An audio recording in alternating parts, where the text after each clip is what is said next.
So what's going on, guys? It's Dasa here. Alright, so in today's video we are gonna talk IF. IF not as in IF, but as in intermittent fasting. Alright, so if it's the first time you're watching my channel, then welcome to my channel. My name is Dasa. It's nice to meet you. So if you like what you see, and also make sure to follow me throughout the video so that you can judge whether you wanna subscribe or not. I hope you guys subscribe.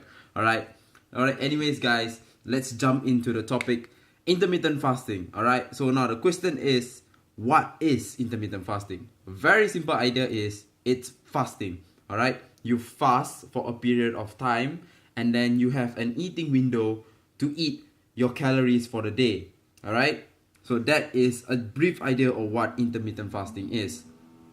I'm sorry if I'm looking down, it's because I've written down everything for you guys. So okay, now what are the benefits of intermittent fasting?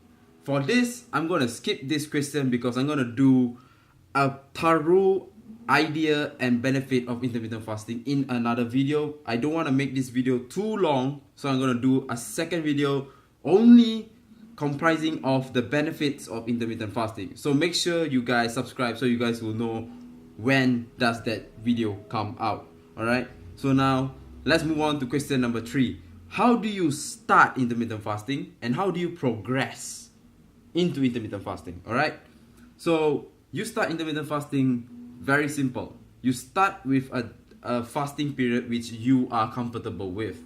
Alright, most of the time I tell my clients, start off with 12 hours first. See how does the body adapt to it. If you feel like 12 hours is fine and it's easy for you to get through the day, then the next day you try 14 hours. Alright, 13 hours doesn't make much of a difference to me, so we jump straight to 14 hours. Now if you feel like 14 is still good, then you move on to 15 hours and then you see whether 15 is good enough for you or not. If you can, then you stay to 15 first. If you cannot, progress backwards. Alright, regress to 14 hours, wait for like 2 or 3 days and then try 15 hours again and see whether it makes a difference. If it does, then stay to 15 for at least a week or maybe 3-4 days and then jump to 16 hours. Alright, that's how you go. You don't go balls to the walls and you go like 12, 14, 16, 18, 20. No. Take your time and dwell into intermittent fasting. Don't straight jump into 12 feet deep. No, you're gonna drown, guys. Alright, it's the same thing like swimming. You start shallow, then you go deep. It's the same thing. So, like I said, you start off with a window of fasting where you feel comfortable with, and then you progress from there slowly. Don't straight jump into it. Alright, go slowly. Alright, so intermittent fasting has basically 3 states. Excuse me. 16 hours is the basic. Alright, you fast for 16 hours and then you eat for the rest 8 hours. 18 hours is amateur and 20 hours is pro. Alright, 20 hours of fasting, 4 hours of eating window. Alright, this is mostly done at the end of your cut where when you're going to reach the goal weight, you're going to say, okay, you know what, let's go all out. And then you go 20 hours fast, 4 hour eating window, then you will see a lot of changes. Alright, 20 hours is not really recommended to people who are doing everyday job. Alright, so if you are going to go for a competition, or if you're going to, you want to lose your belly fat, you want to get that end goal, you're just so eager to get that end goal, then you can try out 20 hours of fasting. But 20 hours of fasting, on my personal opinion, is your last straw. So don't pull it out first. Alright, go with 16 and 18, and if it's going fine, then just stick to it until you reach your end goal. Alright, it's not a race. Take your time. Now, who can and who cannot do intermittent fasting? You guys will be like, what? There are people who can and cannot? Yes. 90% of the people can do intermittent fasting because, like I said, it's just fasting, alright? There's no big deal. Now, who cannot do intermittent fasting? It's very simple. People who have health problems, chronic health problems. You have chronic heart disease, you are a type 2 diabetic patient, or you're a type 1 diabetic patient. People who have gastrointestinal problems, that's the main thing. Gastric people who have gastritis, please do not try IF and jump straight balls to the walls. I don't recommend you guys doing it. If you want to do it, it's at your own risk. Alright, you can try IF, but you guys gotta take it really slow. For example, you can start off with 10 hours first, and then you see whether it's fine or not. Then you go to 12, and then you go to 13, 14, 15. Go by an hour a day. Then maybe you guys, you never know, because IF, there's a lot of research been done on IF, and there's a lot of benefits of IF. Like I said, I'll cover this all up in the next video. But IF, the studies on IF is still growing, so you never know what else the science can prove based on IF. Alright guys, so like I said, I have a client who has gastritis, and we can push his diet up to 15 hours, but up to that level, then he starts having a bit of gastric problem. So I tweaked his diet a bit, and we just went to 14 hours, and he's still losing weight. So that's not much of a difference, right? Alright, when is the best time to do intermittent fasting? Now this is another question. So you guys will be like, okay, so now there's who and who can't, and now there's like the best time. Yeah, right. Trust me guys, there is a very good time for you to do intermittent fasting. My recommendation and what I've seen with my clients and also myself, you want to push your eating window as far as possible, and also in between, make sure that your workout is in. For example, you fast 16 hours, you have 8 hours of eating window, right? So you put your workout somewhere in the middle or somewhere in the beginning of your eating window. So for example, you have your first meal, and then after that you go for your workout, and then after that you can have your post-workout meal, which means that you're not hitting the gym empty stomach. Now, is it good to hit the gym with an empty stomach on intermittent fasting? Yes, I've done it before. I've seen progress. It takes time, and it's not in a beginner method. But for beginners, I recommend you guys to do it. Put your workout or your activity level somewhere in the middle of your fasting, of your eating window, and then after that, so that you will feel full in the eating window. So you guys can push your fasting period. Most of the time, you take the majority of your fasting period during your sleep. So you start around 9 or 10 a.m. at night, and then you go all the way to the next day morning.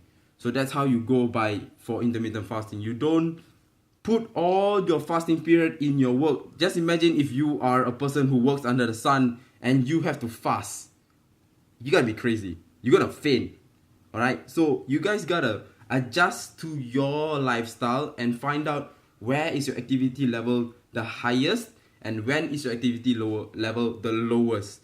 So you want to push your fasting period somewhere in the middle and find the sweet spot for you to fast. Alright, there's no specific time like, oh, you must fast from this time to this time, then you can get the best intermittent fasting results. No. It works depending on a person's activity day to life. So yeah, intermittent fasting is something you can really adjust to your lifestyle. So my recommendation is you guys just got to find out what is the best time for you guys to do intermittent fasting. Alright? Now, which is the best way to start intermittent fasting? I think I've covered this before. You guys just got to find the right window of eating for you guys, and also you gotta find the right type of fasting period for yourself. Alright, some people can fast for 20 hours straight, they don't have a problem. Some people can fast for 16 hours only. Some people can fast for 18 hours only. So yeah. Alright guys, so now let's move on to one of the most important things for this video. The precautions of intermittent fasting. Alright, as you may or may not know, every single diet, every single workout, anything you do itself has its pros and cons. You gotta juxtapose the pros and cons of your diet. So in intermittent fasting, I'm not saying it's all rainbows and sunshine, alright? There are some precautions. There is no disadvantage, or there are a lot of cons. No, I'm saying most of it are just precautions. And one of the major precautions is when you break your fast. Now, you gotta understand, when you intermittent fast, your stomach is in an empty state, right? The only thing you can eat is 0 calorie things. For example, 0 calorie chewing gum, 0 calorie drinks, and basically mineral water. So your stomach is fully just full of fluid. Now, you don't want to push it all into spicy food. Can you imagine you take something empty and you just put in spice? You're gonna blow your hole, if you know what I mean. Don't do that. What you do is, once you open up your eating window, my recommendation is for you guys to take in something small, something rich, and something complex, so that your body has time to digest, not something very simple. Don't take simple sugars when you break your fast, because it's going to make you even hungrier. True fact, intermittent fasting increases your insulin sensitivity, so that's the reason why I'm telling you guys to get complex carbs. Alright, get an oatmeal. Alright, break your fast with an oatmeal, break your fast with a protein shake. Alright, those type of things, something which makes a whole and also not spicy. The key word here is spicy. Don't take anything which is spicy, because it's going to screw up your stomach. Alright, I don't want to use bad words in my video. It's going to screw up your stomach. So please don't take spicy food when you break your fast. Alright? And if you do, you don't want to listen to me. If you do it, it's at your own risk. Alright guys, so I think I've pretty much covered a short brief idea of what intermittent fasting is. If you feel like I've not covered some part other than the benefits of intermittent fasting, because like I've said before, I think this is the third time I'm saying in my video, I will do a full video on the benefits of intermittent fasting in one video itself, because there's a lot to talk about. Other than that, I think I've covered the basic hypnosis of how intermittent fasting goes and what you can expect from intermittent fasting. Don't forget, and yeah, I'd just like to end the video here. Don't forget to subscribe, comment down below, like the video if you like the video, because it then allows me to know whether I should continue on with this type of videos or not. You guys know I like to do all these type of raw videos. So yeah, be sure to be on the lookout for more videos to come. And I'll see you guys in the next video. You know I love you all. Bye bye.